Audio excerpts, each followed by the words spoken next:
गुजरात के वडोदरा शहर की मांजलपुर विधानसभा सीट के उपचुनाव को लेकर एक अलग ही मांग सामने आई है। वडोदरा जिला कलेक्टर कार्यालय में सामाजिक कार्यकर्ता योगेंद्र बारोट ने मांजलपुर विधानसभा सीट क्रमांक 145 के उपचुनाव को रद्द करने की मांग को लेकर ज्ञापन सौंपा। योगेंद्र बारोट का कहना है कि दिवंगत विधायक योगेश पटेल के निधन के बाद ये सीट खाली हुई है और 30 जुलाई को यहाँ उपचुनाव प्रस्तावित है। उनका दावा है कि वर्तमान परिस्थितियों में जनता का विश्वास एक ही राजनीतिक दल पर है और यदि वो दल अपना उम्मीदवार घोषित करता है तो उसकी जीत तय मानी जा रही है। उन्होंने कहा कि ऐसे में अन्य राजनीतिक दलों द्वारा नामांकन प्रक्रिया में शामिल होने से केवल समय और सरकारी धन की बर्बादी होगी। માંજલપુર વિધાનસભાના સિનિયર ધારાસભ્ય યોગેશભાઈ પટેલનું સ્વર્ગવાસ થયું છે ત્યારે માંજલપુરની જે સીટ છે એ ખાલી પડી છે ત્યારે પેટા ચૂંટણી થવાની છે તેના માટે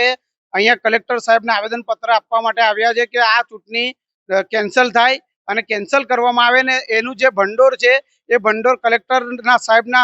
હસ્તક કરવામાં આવે, મુખ્યમંત્રીના હસ્તક કરવામાં આવે અને જે માંજલપુર વિધાનસભાની અંદર જે પણ પૈસો પડ્યો હોય ગુજરાત સરકારે જે પણ ભંડોળ આપ્યું હોય એ માંજલપુરના વિકાસ માટે કામે લગાવે કેમ કે જ્યારે પેટા ચૂંટણીની અંદર લાખો કરોડ રૂપિયા ખર્ચો કરવામાં આવતો હોય છે ત્યારે ચૂંટણી કેન્સલ કરવામાં આવે કેમ કે હવે ચૂંટણીનો સમય એક જ વર્ષનો સમય રહ્યો છે ત્યારે આવતા વર્ષે ફરી ચૂંટણી છે તો આવી રીતે